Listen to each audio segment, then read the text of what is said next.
Ça y est, je l'ai enfin reçu, c'est le Travel Tripod de chez Peak Design. Vous savez que je suis un grand fan de leur sac. Je vais essayer de me débarrasser un petit peu de mon attitude de fanboy pour tester avec un maximum d'objectivité ce premier trépied de la marque Peak Design. C'est vrai qu'un trépied, il n'y a rien de plus bête, hein, c'est 3 pieds, on pose un appareil dessus. Et pourtant, Peak Design nous assure avoir redesigné complètement ce que c'est qu'un trépied, des pieds à la tête. Alors, est-ce que c'est réussi ? Ça va être une vidéo en 2 parties. Là, on va parler de la prise en main et justement des nouveautés et des fonctionnalités de ce tripode. Et surtout, on va se poser la question, parce qu'il est très cher, est-ce qu'il vaut le coup avec un T à la fin ?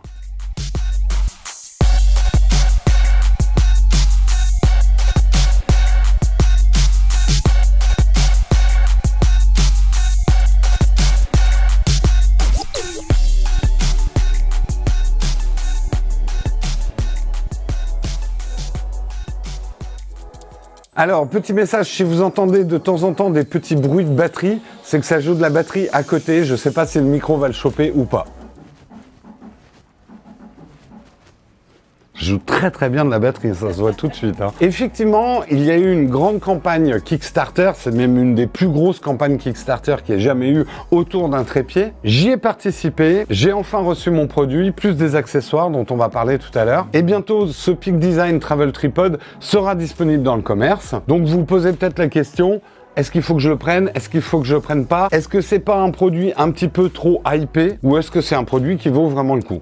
Je vais essayer de répondre à vos interrogations. Là où je me débarrasse un peu de mon côté fanboy, c'est que il y a des choses qui me plaisent beaucoup dans ce qu'ils ont fait, il y a des choses qui me plaisent moins. Avant de commencer, déjà, on va se demander ce qu'on recherche dans un trépied de voyage. C'est une forme spécifique de trépied. Nous, dans l'atelier, on utilise plutôt des trépieds lourds, parce qu'on n'a pas à les trimballer partout, qui offrent un maximum de stabilité, avec des têtes lourdes, mais bon, c'est un truc, s'il faut se le trimballer, c'est l'horreur. Donc, j'ai toujours eu un trépied de voyage, ça sert pour la photo, un petit peu pour la vidéo, et ce qu'on attend par ordre d'importance d'un trépied de voyage, c'est sa légèreté, son encombrement, qu'il soit facile à déployer et qu'il soit solide. J'étais plutôt content de ce trépied, c'est un Rolei, c'est un peu un trépied générique, c'est quand même du carbone, je l'ai payé à peu près 150 €. Léger, solide, c'était parfait. Par contre, en termes d'encombrement et facilité à déployer, j'étais un peu moins content. Le Travel Tripod de Peak Design, lui, il est disponible donc en version carbone, en version alu. Une vraie différence de prix, une différence de poids et une légère différence de stabilité entre les deux modèles. Effectivement, le modèle carbone, Peak Design nous dit c'est 20% plus stable. Ça veut pas dire grand chose, mais ils ont fait des vidéos entières en expliquant la structure du carbone, la structure de l'alu, en quoi une version carbone peut être légèrement plus stable. Parlons tout de suite du prix, parce que ça fait mal et ça positionne le produit. La version carbone, elle est dispo aux alentours de 556 € et les versions alu aux alentours de 325 €. Donc c'est sûr que comparé à du trépied à 100-150 €, ça fait très cher. Ce qu'il faut bien comprendre, c'est que Peak Design a voulu positionner son trépied en milieu de gamme, parce que vous ne le savez peut-être pas, mais dans le trépied de voyage carbone, ça peut monter beaucoup plus cher. Les pieds Gizzo, par exemple, qui sont un petit peu le haut de gamme, c'est aux environs de 1000-1300 et même ça peut monter au-dessus et c'est sans tête. Donc clairement déjà, c'est pas un produit pour vous si vous comptez l'utiliser 2 fois par an. La grosse réussite, je trouve, côté Peak Design, c'est effectivement le design du produit. Ils ont complètement repensé ce qu'était un trépied. Un des plus gros problèmes des trépieds de voyage, c'est finalement l'espace inutile. Cette construction en tube fait qu'on a beaucoup de creux, fait que justement replié c'est assez large, c'est difficile à mettre dans une poche de sac. Par exemple celui-ci, si je veux le mettre dans la poche de mon sac, Peak Design aussi, je suis obligé un petit peu de sortir un pied pour arriver à mettre tout ça dans le sac facilement. Et du coup, j'accroche les gens, j'ai des morceaux qui pendouillent, ça pend un peu sur le côté. C'était pas génial. Et en plus, il y a plein de petites arêtes, tous les boulons pour visser qui sortent du design et qui accrochent tout. Ce design extrêmement compact, ça a en fait le diamètre d'une petite bouteille d'eau. Donc, pour tout sac qui a des poches prévues pour les bouteilles d'eau, ça rentre absolument nickel. Il est un peu plus haut, il faudrait probablement mettre une attache pour éviter qu'il parte trop comme ça. Mais là, j'ai quand même quelque chose de compact et je vais pas assommer tout le monde dans les salons. C'est relativement léger, 1,27 kg pour la version carbone et 1,56 kg pour la version alu. C'est pas le plus léger du marché, mais on le verra, il y a un rapport aussi de taille, de hauteur du trépied qui est pas mal pour ce poids-là. Ce design beaucoup plus compact a eu deux implications. D'abord, le redesign de ce que c'est qu'un pied de trépied de voyage. Ce ne sont pas des pieds tubulaires, c'est des pieds qui ont été designés pour s'emboîter les uns dans les autres. Et la colonne centrale est beaucoup plus fine que ce qu'on peut trouver sur d'autres trépieds. Ça leur a demandé pas mal de temps, mine de rien. Ça fait 4 ans qu'ils développent ce produit parce qu'effectivement, ils ont dû se frotter à des problèmes complexes. La structure tubulaire a un gros avantage en termes de stabilité. Est-ce qu'on peut arriver à faire la même chose en faisant un design comme ça? Le système de déploiement, c'est à base de clips comme ça. Alors, il y a vraiment deux écoles dans les trépieds. Vous avez des clips ou alors vous avez des systèmes à vis. On dévisse, on déplie, on revisse. Personnellement, je suis beaucoup plus fan des systèmes à clip pour une simple et bonne raison, c'est que les systèmes à vis, on ne sait jamais si on a bien vissé ou pas, et si vous avez mal vissé, vous posez votre appareil et schlac, ça se replie. En termes de déploiement, eh ben, on va mesurer tout de suite lequel est le plus rapide. Je me suis pas entraîné avec ce nouveau trépied, je suis peu entraîné avec l'autre, mais on va quand même faire la course.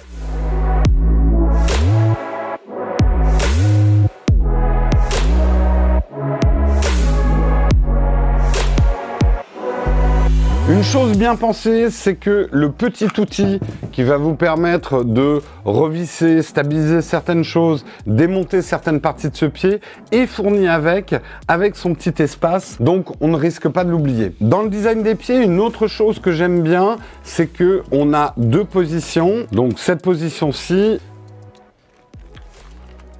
et une position beaucoup plus proche du sol qu'on peut encore optimiser. Pour ça, il faut démonter la colonne centrale, ce qui se fait assez facilement en renversant la tête. Et avec l'outil, il suffit de dévisser ici.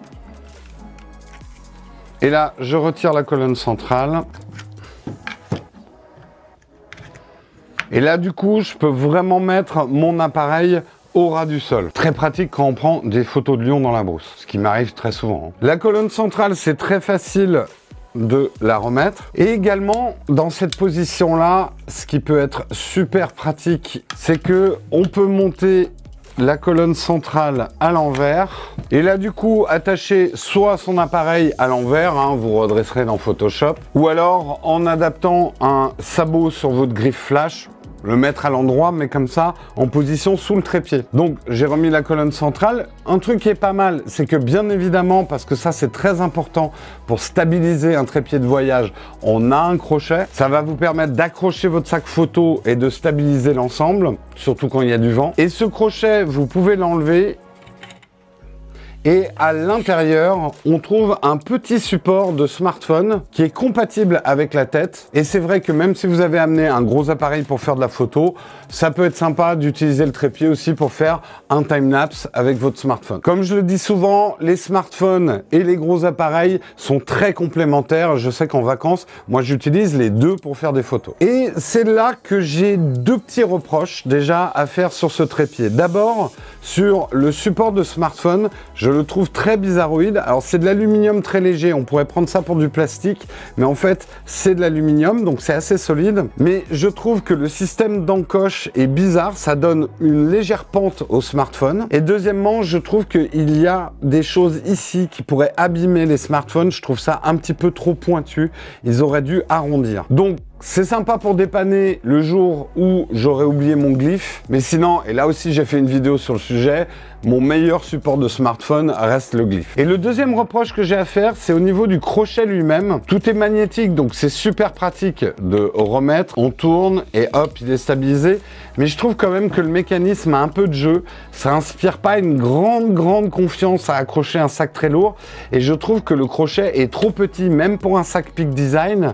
C'est un peu limite pour pouvoir accrocher un poids lourd. Alors normalement sur les trépieds et notamment les trépieds de voyage, on a des têtes que vous connaissez bien, c'est les têtes qu'on utilise beaucoup en photo avec une rotule. hop, on met son appareil, on l'accroche et après on peut le bouger dans tous les sens. Il y a généralement une encoche pour pouvoir le mettre en position verticale. Il y a plein de modèles qui existent de ces têtes-là et plein de qualités aussi. Pour garder son côté extrêmement compact, eh bien, chez Peak Design, ils ont redessiné ce qu'était une tête photo. Le système de fixation, il est extrêmement simple, il est compatible Arca Suisse. Alors, il y a eu effectivement des polémiques sur les plateaux qu'utilise Peak Design, puisque leurs nouveaux plateaux n'ont plus que ce système de vis, donc on ne pourra pas visser avec une pièce.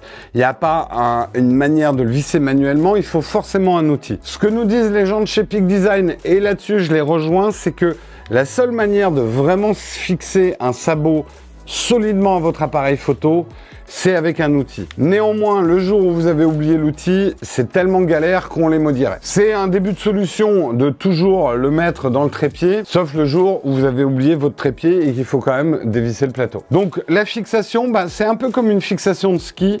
On vient planter le sabot vers l'avant, on clipse vers l'arrière et ensuite on verrouille. Est-ce que ça tient bien ? Ça a l'air. Il y a du matos là, je flippe un peu, mais bon, en tout cas, ça tient. Bon, après, si je me permets de faire ça, c'est que là, pour le coup, je connais quand même Peak Design. La griffe a l'air très très solide, c'est du métal.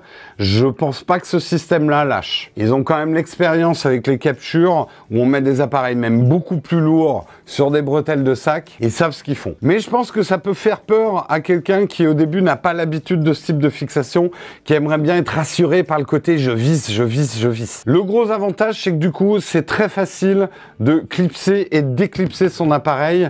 On va extrêmement vite. Et pour peu que vous utilisiez plusieurs appareils, si vous avez des sabots compatibles Arca Suisse, vous pouvez changer sans bouger le trépied. Ensuite, pour l'utiliser, ça c'est un truc que j'aime moyen, mais je comprends que c'était une nécessité du design.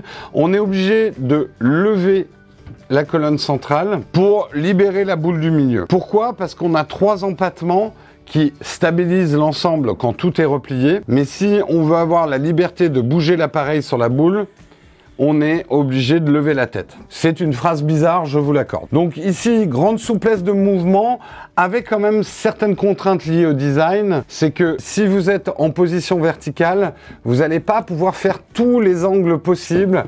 Il faut aller les chercher en cherchant avec les pieds. On y arrive, mais on est quand même moins libre qu'avec un système où la boule est complètement libre de bouger dans tous les sens. Deuxième petit défaut de conception, à mon avis, la bulle qui permet de stabiliser l'horizon de son trépied est invisible dès qu'on a l'appareil photo dessus. Elle se place là-dessous, c'est pas très malin. Ça aurait été plus malin peut-être de le mettre sur le côté. Après, ce que j'aime bien dans le système qu'ils ont mis, c'est que c'est vrai que c'est très simple. On n'a pas 3 vis à dévisser pour régler son appareil, etc. Un coup ici, hop, je bouge, je cherche mon angle, je revisse et ça tient. Après, c'est très clairement une tête pour la photo et c'est pas vraiment une tête faite pour la vidéo, puisqu'en vidéo, on a besoin d'une tête souple, d'une tête fluide et surtout de pouvoir stabiliser certains axes. Pour faire notamment un panoramique, on aime les têtes où on pourrait fixer cet axe-là pour pouvoir faire des jolies pannes. Et là, c'est pas possible. La tête est complètement souple, donc ça vous servira pas vraiment pour faire un joli pan parce que vous allez bouger dans tous les sens. Peak Design nous dit qu'ils sont en train de travailler sur une tête vidéo adaptée à ce trépied, mais pour l'instant, on l'a pas encore. Il y a néanmoins une solution et on en parlera au moment des accessoires. Au niveau de la stabilité de l'ensemble, alors c'est un trépied de voyage, ça n'a pas les qualités d'un pied lourd et c'est pas ce qu'on lui demande. Il est trop tôt pour moi pour vous donner véritablement un test sur le terrain de la stabilité. Ça viendra dans une deuxième partie où je vais faire des photos de nuit, de la longue exposition, où la moindre micro-vibration peut faire foirer la photo. Contrairement à certaines vidéos que j'ai vues, moi j'ai pas trop peur du fait que les pieds soient légèrement souples. Au contraire, en mettant un pot au milieu, je sais que l'ensemble va être plus stable. Je trouve que le mécanisme des pieds par rapport à des pieds à 120 € me donne beaucoup plus confiance. Les pieds ne bougent pas tant que ça. Une fois qu'ils sont vissés, il n'y a pas de jeu. Là, bien sûr, il va falloir voir ce que ça va donner dans un an. Et je sais, pour avoir regardé des vidéos chez Peak Design, qu'ils ont beaucoup travaillé sur ces problèmes de micro-vibration et de stabilité, jusqu'à faire prendre du retard à la sortie de ce trépied trépied en changeant la colonne centrale. Les premiers prototypes avaient une colonne centrale en carbone, en tout cas pour la version carbone, et ils se sont aperçus qu'en termes de rigidité, c'est-à-dire les micro-mouvements qu'il pourrait y avoir dans ce sens-là, l'aluminium était structurellement plus résistant que la fibre de carbone. Donc ils ont changé toutes les colonnes centrales pour remettre de l'aluminium sur les versions carbone. Une autre chose à prendre en considération, et c'est très important si vous utilisez un trépied intensivement, c'est que comme tous les produits Peak Design, ce trépied est garanti à vie. Mais plus important que ça, ce trépied est entièrement démontable. Vous pouvez le réparer vous-même. Il y a tous les outils qu'il faut dessus ou dans la sacoche. Et donc après 3-4 ans d'usage, quand vous avez du sable ou des cailloux qui sont foutus dedans, il vous explique complètement comment le démonter, le nettoyer, le regraisser et le remonter. C'est un gage de durabilité. Si jamais vous avez un problème par exemple avec un pied, ils vous renverront un pied neuf sans devoir vous renvoyer l'ensemble du trépied. Et c'est quand même quelque chose à prendre en considération quand on achète un trépied à ce prix-là. Le fait de pouvoir le réparer sur le terrain et de savoir qu'il est garanti à vie, c'est assez rassurant.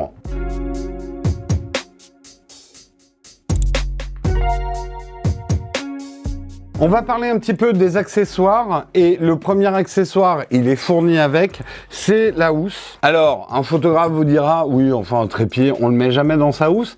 Peut-être que vous avez changé d'avis. Toujours dans ce souci de détail, Peak Design a prévu une housse vraiment très exactement à la taille du trépied. Donc il y a très peu de perte d'espace quand on le met dedans. Il y a la petite poignée pour le porter à la main. Ici, pour faire passer des sangles si on veut l'accrocher à un autre type de sac. Et également, on a deux petites boucles ici qui vont permettre d'attacher une lanière pour pouvoir faire voilà, un petit sac à porter négligemment sur l'épaule. C'est bien cousu, c'est bien foutu. La fermeture éclair est vraiment de qualité. C'est pas comme la plupart des trépieds de voyage pas chers où la housse qui est fournie avec, elle va péter après 2 utilisations. Là, on dirait du néoprène. Et surtout, un truc important, il y a un petit outil dans la housse. En fait, cet outil va vous permettre de démonter complètement un pied et le mécanisme d'un pied pour pouvoir le réparer sur le terrain. Ceux qui ont déjà démonté un trépied savent que les mécanismes sont hyper relous avec des petits morceaux de plastique et tout ça. C'est pas du tout le cas dans ce trépied, mais il y a quand même un système de verrouillage. Vous êtes obligé d'avoir cette pince pour pouvoir l'ouvrir correctement. Après, je regrette quand même qu'il n'y ait pas une housse plus grande pour y mettre les accessoires que je vais vous présenter. Effectivement, au moment du Kickstarter, Peak Design a proposé un certain nombre d'accessoires pour customiser ce pied pour certains usages. Pour l'instant, ces accessoires ne sont pas en vente libre. J'espère qu'ils vont arriver très bientôt. La première chose, c'est une tête de substitution qui va vous permettre notamment d'ajouter n'importe quelle tête et surtout des têtes vidéo tout en gardant le corps du trépied. Donc, pour démonter la tête, je vous ai montré la manip. On dévisse avec élégance et souplesse. On place cette tête-ci et on visse à travers le pas de vis ici. Et là donc on a un trépied beaucoup plus conventionnel sur lequel on peut monter n'importe quelle tête. Alors c'est sûr qu'on perd un peu le design et la compacité de l'ensemble, mais un vidéaste vous dira toujours que pour bien transporter un pied en vidéo, la tête, généralement, on la met séparée dans un autre sac et le pied d'un autre côté. Également, pour ceux qui prennent des photos dans la nature, le trépied est fourni avec des pieds classiques, des pieds pour sol plat, qui sont de bonne facture, hein, ils ont le bon angle d'inclinaison, ils sont en matière quand même un petit peu antidérapante, mais quand vous faites des photos en pleine nature, on a souvent besoin de planter son trépied, que ce soit dans la neige, dans le sable, dans la terre. Et à cet effet, Peak Design a fait un jeu de pointe et il suffit donc de dévisser avec le petit outil les pieds plats et antidérapants. Et à la place, on vient mettre la pointe. On visse avec exactement la même vis, rien de compliqué. Et voilà, et comme ça, vous êtes prêt à embrocher votre collègue au prochain CES. Ça donne effectivement une pointe beaucoup plus solide. Et ceux qui font du paysage en grande nature, c'est plutôt ce type de pied qu'il vous faudra. Et on a également un troisième accessoire, c'est ces 3 petits spéciaux qui permettent de faire un truc qui est assez original pour un trépied. Certains y trouveront peut-être une utilité. Peut-être que vous partez pour un tournage ou pour des vacances où vous dites j'ai juste besoin d'un trépied de table et que finalement tout le mécanisme d'extension des pieds, j'en ai pas besoin. Donc il y a un système qui va permettre d'enlever tout le mécanisme de pied. Alors ça se fait assez facilement. Il faut ouvrir cette partie-là et ici on a une languette, mais là ça vous permet de démonter complètement. Il n'y a pas des petites pièces en plastique qui traînent au milieu comme j'ai sur d'autres trépieds que j'ai déjà démontés. Là on a tout le mécanisme de pied, on voit c'est propre, hein. Et donc je viens clipser ces pieds à la place et voilà, j'ai un petit trépied de table qui a quand même une colonne centrale, donc je peux m'élever quand même un petit peu plus haut. Ça peut être pratique sur certains tournages et ça a un avantage indéniable, c'est que du coup le pied devient ultra léger. Pas bête. Pas bête, et moi j'y vois une certaine utilité. C'est vrai que ça m'est arrivé où des tournages ou par exemple pour faire des photos de Noël et tout ça, un trépied de table ça peut largement suffire. Et ça se démonte également très facilement, il suffit d'appuyer là, on dirait un peu qu'on débouche une bonne bouteille. Alors, c'est là le seul moment délicat, c'est quand on remet le pied, il faut bien tenir cette petite pièce en plastique qui est un espèce de joint pour pas que ça foute le camp. Et voilà, je reclipse ici. Bien sûr, tous ces accessoires sont fournis avec des petites pochettes pour bien les ranger. Encore une fois, je regrette que Peak Design n'ait pas prévu une espèce de sacoche plus complète ou voire un kit avec tous les accessoires qu'il nous faut. Parce que je sais que, notamment sans cette tête-là et probablement sans les petites pointes, je trouverais déjà le trépied un petit peu moins utile et pas assez facile de l'adapter à différentes configurations de photos.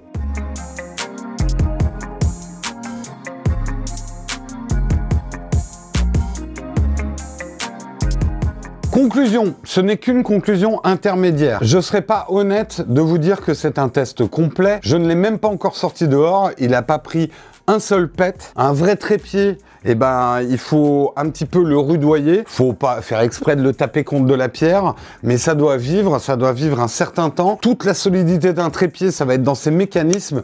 Comment ils seront dans un an? La deuxième partie, ça arrivera, ouais, dans 6 mois, 1 an. Je vais l'amener, normalement, je pars en Écosse. Je vais l'amener dans des reportages que je fais, dans des salons. Je vais le rudoyer un petit peu. Bref, il faut qu'il vive. Il faut que la peinture s'écaille un peu. Et là, je pourrais vous dire, notamment, sur des problèmes de vibration, des problèmes de mécanisme, et vous donner un vrai test complet de ce trépied. D'ici là, vous l'aurez compris, ce n'est pas un trépied fait pour tourner des vidéos dans un studio ou pour faire de la photo de studio. C'est vraiment un trépied de voyage. C'est également, d'une manière générale, pas un trépied adapté pour la vidéo. Il faut forcément l'accessoiriser pour avoir une bonne tête vidéo. Alors, je vais être plus précis que ça. Ce n'est pas un bon trépied pour faire de la vidéo, des mouvements en vidéo.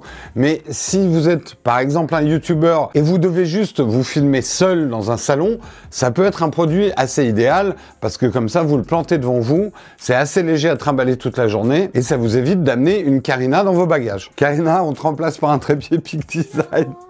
En dehors de ça, c'est vrai que pour moi, le principal argument, en tout cas en prise en main de ce trépied, c'est son encombrement. C'est pas énorme hein, ce qu'on gagne par rapport à un autre trépied comme celui-ci, mais ça va quand même donner une ergonomie et une capacité de transport bien plus facile. Et pourtant, il est plus grand. Est-ce que vous devez prendre le carbone ou l'alu? J'ai envie de dire l'alu peut largement suffire pour tout un tas d'usages. Et si vous faites de la photo en tant que passionné, un trépied aluminium pour quand vous sortez en extérieur peut largement suffire. Le trépied carbone, il y a un petit côté un petit peu snob du trépied carbone, hein, on va pas se le cacher. C'est vrai qu'on sent quand même la différence de poids si on doit se le trimballer toute la journée dans un sac, mais ça fait quand même une sacrée différence de prix, donc ça vaut le coup de se poser la question. Et pour en terminer sur le prix, c'est certes un outil très cher, mais ça a l'air quand même d'être un bon outil. Mais c'est vrai que c'est un prix qui ne vaut le coup que si vous l'utilisez régulièrement. Pour une utilisation ultra ponctuelle et juste pour les vacances, il y a des trépieds carbone à 150 €. Chez Manfrotto, il y a, je crois que c'est le Bifree, c'est beaucoup moins cher que ça. Moi, je trouve quand même qu'il y a un certain nombre de trouvailles et une ergonomie dans celui-là. Ça me dit bien de le tester. Et c'est rare d'être excité par un trépied quand même. Quoi? J'ai dit un truc porno? Cette surface carbone qu'on caresse, veloutée. Oui, enfin, vous trouvez que ma phrase est un peu porno, mais attendez. Je peux vous garantir que quand on se balade avec ça dans son sac, ces espèces de 3 branches avec des boules de geisha souples, moi, quand j'étais à Saint-Pétersbourg, qu'ils l'ont sorti de ma valise, le douanier russe, il était là. Encore un délire de français. Encore un délire. Ils sont spéciaux, les Français, quand même. Hein. Après, par rapport à la concurrence, justement, ne pas oublier cette garantie à vie. Les autres trépieds, je voudrais pas dire de bêtises, mais je crois que c'est garanti 10 ans. Alors, peut-être que ce modèle ne sera plus dans 10 ans, mais Peak Design vous assure de vous envoyer une équivalence. Et vraiment, l'argument auquel j'ai été assez sensible pour déjà avoir eu des problèmes sur le terrain avec des trépieds, c'est le côté entièrement démontable, un petit peu rustique de ce produit qu'on peut réparer soi-même. Et si une pièce pète, eh ben on n'est pas obligé de changer entièrement le trépied, ce qui est quand même un petit peu plus écolo. Rendez-vous dans 6 mois, 1 an. Peut-être que j'aurai un avis complètement différent sur ce produit. Il faut maintenant que je le mette vraiment à l'épreuve. Je vous attends dans les commentaires. Dites-nous quel trépied vous utilisez pour le voyage. Ne mettez pas de lien parce que pour des raisons de sécurité, on ne peut pas publier les commentaires avec des liens. Et on se retrouve très très bientôt pour une prochaine vidéo. Et petit effet de bord, une astuce que je vais vous filer, c'est que avec un bon trépied, il est très facile d'éteindre sa caméra à distance.